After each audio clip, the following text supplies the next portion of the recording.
Healthcare, looking after you always. Proud sponsors of Real Health with Karl Henry. Hello, welcome to Real Health with me, Karl Henry, in association with Leia Healthcare. Folks, it's another one of my top tips episodes. These are really important, they're really essential, and they're simple tips around different topics that can improve your health. Depending on what we're talking about and what we're discussing, we're putting those simple tips into action.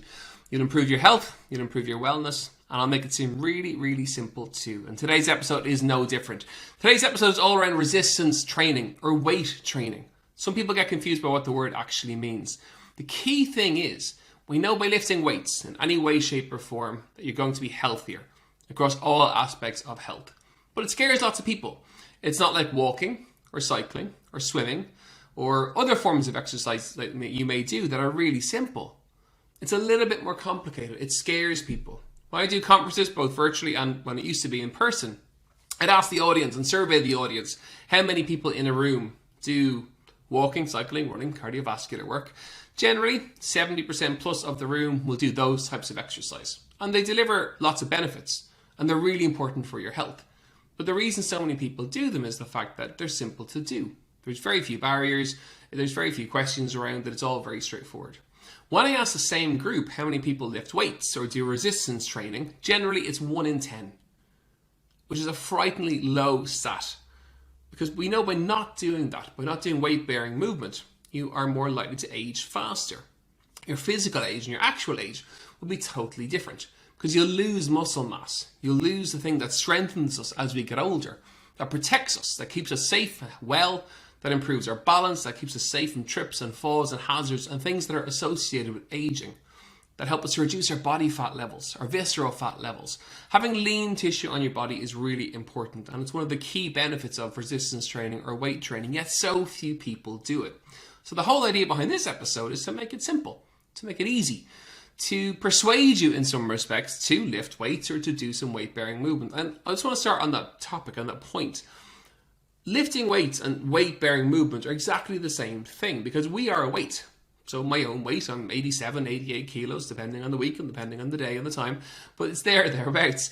I'm a weight. So as I walk, that's weight-bearing movements in some respect. But as I do a press-up or a squat, or as I stand more during the day or lift things in the supermarket or just lift things generally, that's all weight-bearing movement. So a squat using my body weight is an 88 kilo squat. A press-up using my body weight is an 80 odd kilo press-up. A wall squat, a lunge, all very simple body weight exercises is weight-bearing movement. Similarly, if I pick up some dumbbells, I've got some on the bench here behind me, that's weight-bearing exercise. They're different weights, 2 kilos, 3 kilos, 4 kilos, and so on and so forth. So a class or body pump class, something like that with weights, that's weight-bearing movement too. Or in a gym scenario, if you're in a gym or if you're going to a gym, the machines are weight-bearing exercise. They'll have weight plates on them. You adjust the weight relative to what you want to push, and that's weight-bearing movement too. There are all types of resistance training. You can use bands, you can use med balls, you can use Swiss balls, you can use lots of different variations of it. But the key thing is we need to lift more and use weights more, especially as we get older. From our mid-20s onwards, we begin to lose muscle. And that's a problem. As I said before, it accelerates the aging process. It puts you at a higher risk of trips or falls. That happens from your late 20s onwards. Part of that middle-age spread is that you lose lean tissue or muscle mass and you gain fat mass. And that is one of the aging components that we want to slow down because it puts us at a higher risk of all the health-related indicators. So that's what resistance training is, lifting any weight in any way, shape or form. For example, it's lifting your shopping to the car. That's resistance training. It's standing and you're commuting to work on the train, on the bus. The more we stand, even at your desk as you work, that's weight-bearing movement too because you're holding up the weight. When you sit, the chair does all the work. We have a fantastic episode coming in the next couple of weeks on sitting health with an amazing expert who will tell us all about it and how important sitting properly is. But one of the tools within that is that we stand a little bit more. And by standing more, we are healthier. We become encased in a bubble of life where things get easier. Things do things for us.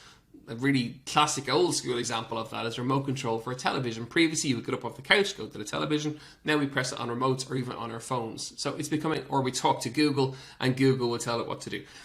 we're becoming more or less and less active from a weight bearing perspective. So more resistance training is really important. So the first thing around it is what exactly it is.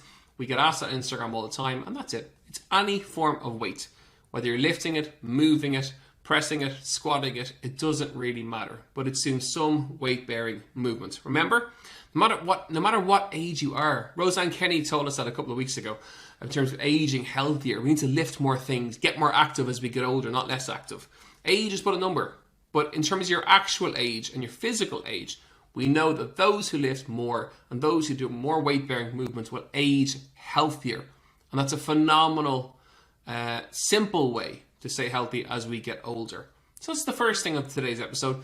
That's what it is. Now you know. You will see different words describing it. Resistance being one, weight-bearing movements, Tabitha workouts. You'll see all the different HIIT workouts. You'll see all the different kind of buzzwords around it.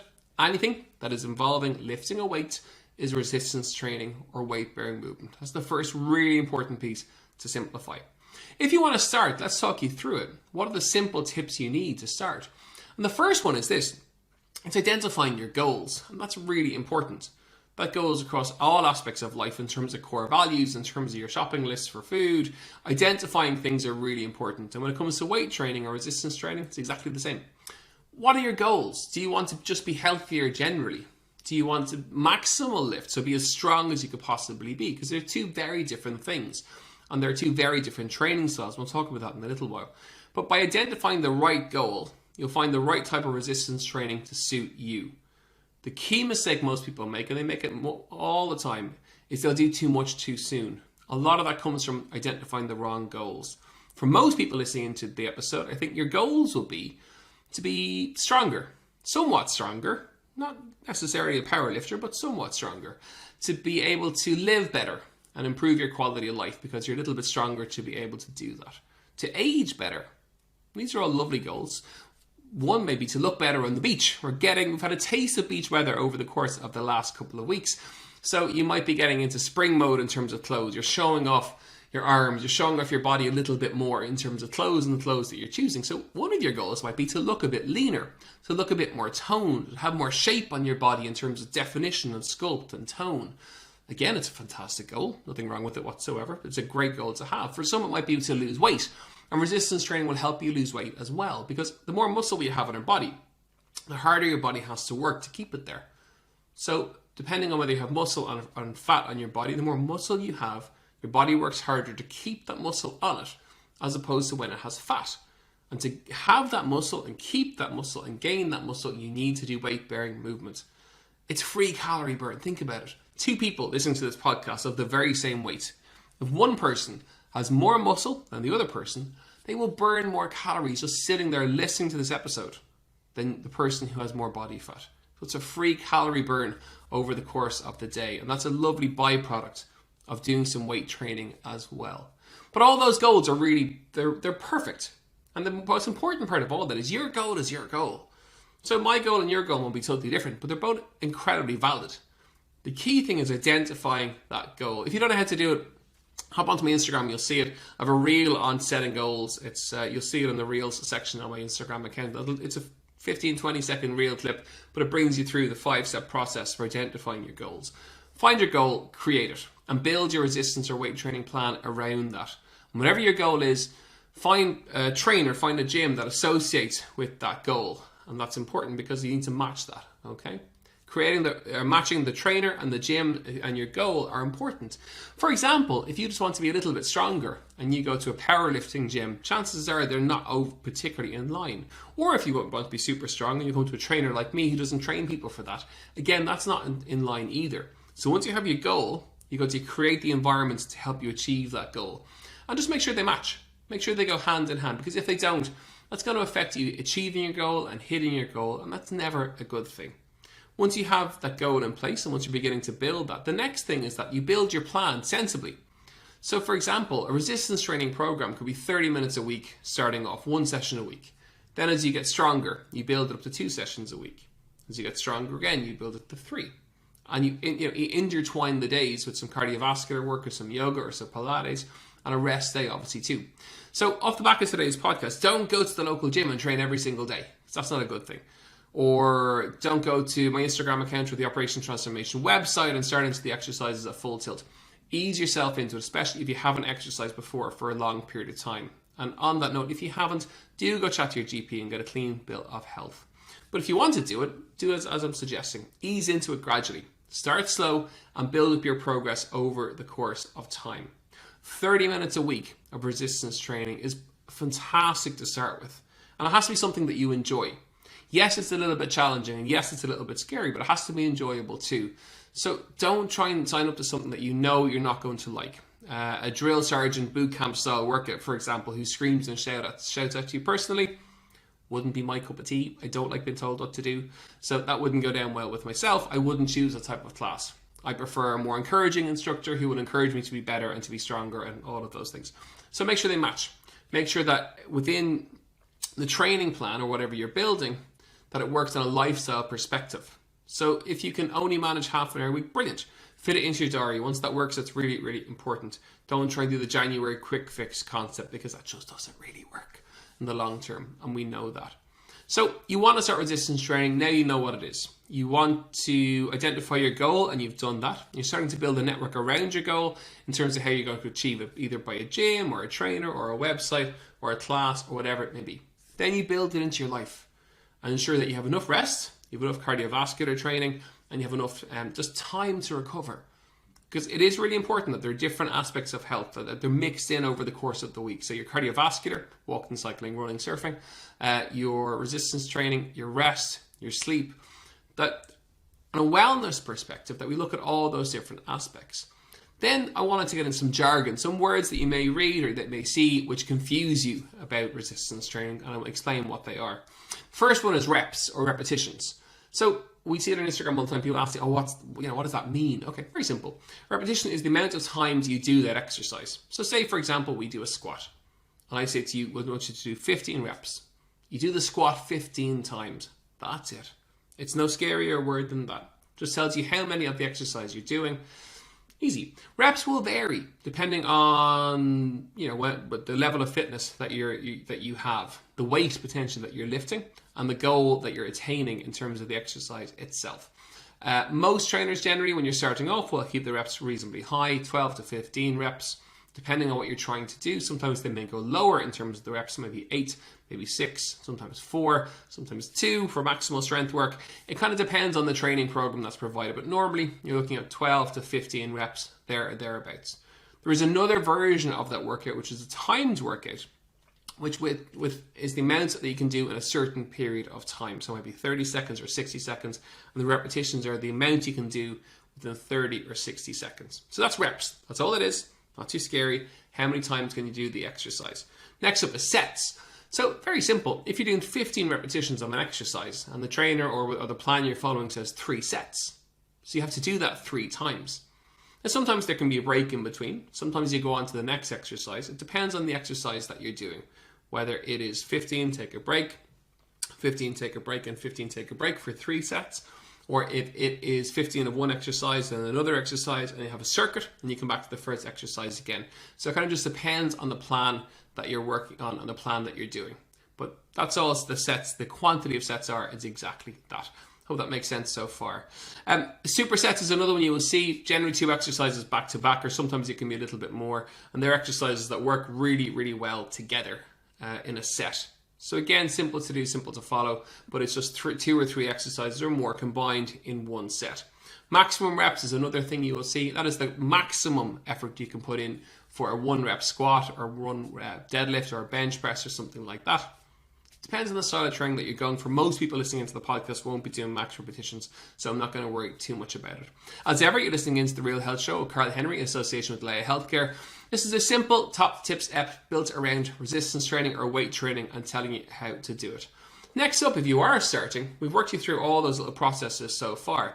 And next up is around tracking your progress. So measure some aspect of it, and that's really, really important to do. So it could be your weight, if weight loss is one of your targets. And again, go back through the podcast library. We've done an episode around measurements and why they're important. But for resistance training, measurement is really crucial because you want to see benefits from the exercise that you're doing. You want to see how your body is adapting to the routines that you're doing. So you're only going to find that out if you measure something. So from a weight loss perspective, track your weight. Obviously your muscle and your body fat, you know that. Inches is another really good one, especially with resistance training. As you tone up and shape up and get more definition across your body, well, you can measure with a tape measure. Very simple, take a tape measure, place it on your arm or wherever you're measuring. And on a regular basis, you want to go back and measure. Generally, for an inch measure, once every 2 weeks or so is perfect. On a weight perspective, once each week, same time, same day, is really, really important too. By tracking your progress, you should see change, improvements. And if you don't, you need to look at the plan that you're doing and ensure that it's working for you and make some changes to ensure you're getting the results that you want. By tracking your progress, you see improvements, you see change, and that's the really, really important thing to do. So many people don't. By tracking it, you're going to know if it's working or not. Other byproducts, and you can measure them if you want, might be energy. You're going to feel good. You're going to have more energy from resistance training. It's a fantastic stress buster. And in terms of energy levels, you'll see a huge difference from that. Sleep is another one that's really, really important too. You're going to see great sleep improvements because your body's more tired. You've dealt with stress better. In terms of appetite, you may see slight changes in your appetite. You may have an increased appetite, but again, just see how you go and see how the body adapts to the training that you're doing. The key thing is we don't want you too sore. Sometimes when you start resistance training, you'll be very sore for 2-3 days after the workout in terms of DOMS, delayed onset muscle soreness. Not great. So ease into it slowly. By doing really scary boot camp stuff, you risk injury, but also you risk being very, very sore, which doesn't really work on a lifelong perspective because it becomes a negative association. I do squats, I can't walk for 3 or 4 days. Not great. So do less squats at the beginning and recover over the course of time as you feel strong enough to do it and as you feel that, that the body's recovering. Because one of the aspects of fitness that we haven't talked about actually is that. It's the ability to recover. Because as you get stronger, you will recover quicker. You won't get the same level of soreness. So if after the first session you find you're particularly sore, as you get fitter and stronger and do more, that reduces over the course of time. And the more you do it, the easier it's going to get. One thing that can happen, and this is the next tip around not just resistance training, but any types of training, is the plateau effect. So the results begin to plateau. So rapid change over the course of weeks 1 to 4, and then the body plateaus in terms of the change effect that you're seeing. And that's not, it's demotivating. It's hard from a mental health perspective because you're not seeing the improvements that you want. So what I'm going to say there is, here's some simple ways to get around that. And one is to change your routine. So if you're a gym member, ask for your program to be changed every 4 to 6 weeks. Because your body is an amazing machine. It adapts to the environment that it's placed in. So if it knows it has to do X amount of squats and lunges and whatever else it may be, well, the issue there is the fact it gets used to that. So be a gym member, be a customer, ask for the routine to get changed. So you can change it by increasing the weight if the exercise stays the same. So by applying a little bit more weight. You can change the reps, the sets, you can change the exercise, the routine, the type of exercise that you do. There's loads of changes that you can make. The really important one in terms of weight is that you should adjust the weight relative to the last 2 reps of each set that you do. So if you're doing 15 reps of that exercise, you should be struggling on rep number kind of 13, 14, 15. If you're struggling far too early in the set, at say 5, 6, 7, chances are the weight is too heavy. It should be manageable but challenging. And then over the course of the last 2 or 3 reps, that's when it begins to get harder. And that's that sweet spot that you're looking for. Because don't forget, we're looking for our muscles to slightly adapt. So the muscles tear slightly with resistance training. They knit back together from being quite soft and loose to being firmer and tighter.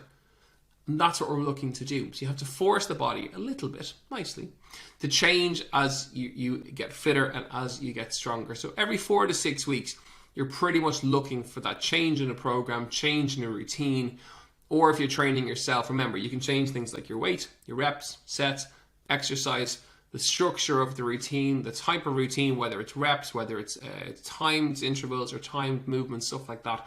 Every little bit of change that you make can make a really big difference to your health. So change it up as much as you possibly can. And the final tip, I suppose, really is around what happens when you don't see the progress that you're looking for or the changes that you're looking for.